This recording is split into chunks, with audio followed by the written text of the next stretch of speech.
সেহরি খাওয়া তার যে কোনো কারণে মিস হয়ে যায়, সেহরি এবং ইফতার উভয়টি সুন্নত। সুন্নত এবং মোস্তাহাবের কারণে রোজার কোনো ক্ষতি হয় না। এদেশে আমরা যারা মুসলিম উম্মাহ বসবাস করতেছি, তাদের জীবনই ভিন্ন ভিন্ন ধরনের। কেউ মিনিকেপ করেন, কেউ রেস্টুরেন্টে কাজ করেন, কেউ অফিসে কাজ করেন। আমাদের বেসিক যেটা রোজা, যেটা আমাদের সুবহে সাদেক থেকে নিয়ে সূর্য অস্ত পর্যন্ত, এটা হচ্ছে আমাদের জন্য ফরজ। এই যে সেহরি এবং ইফতার উভয়টি সুন্নত।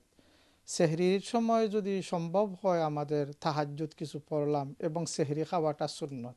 এই ক্ষেত্রে কোনো মানুষ যদি সেহরি খাওয়া তার যে কোনো কারণে মিস হয়ে যায়, আমাদের অন্তরে একটি থাকে যে সুন্নত মিস হলো, কিন্তু রোজার কোনো ক্ষতি হবে না ইনশাল্লাহ।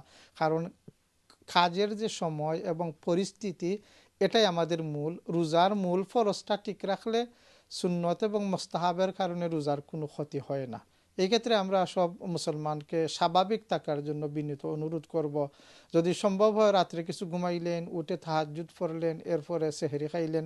যদি দেখেন লেট নাইটে তারাবি পড়ে গিয়ে ঘুমিয়ে গেছেন, সেহরি খাইতে পারেন না, রোজার কোনো ক্ষতি হবে না। আগেই কিছু পানি টানি খেয়ে ঘুমিয়ে পড়বেন, রোজার কোনো ক্ষতি হবে না ইনশাল্লাহ। প্রত্যেকে যার যার কাজকে মূল্যায়ন করবেন এবং যা পারেন অতিরিক্ত আল্লাহ তাআলার নফল ইবাদত করবেন ইনশাল্লাহ। এতেই আল্লাহ সন্তুষ্ট হবেন।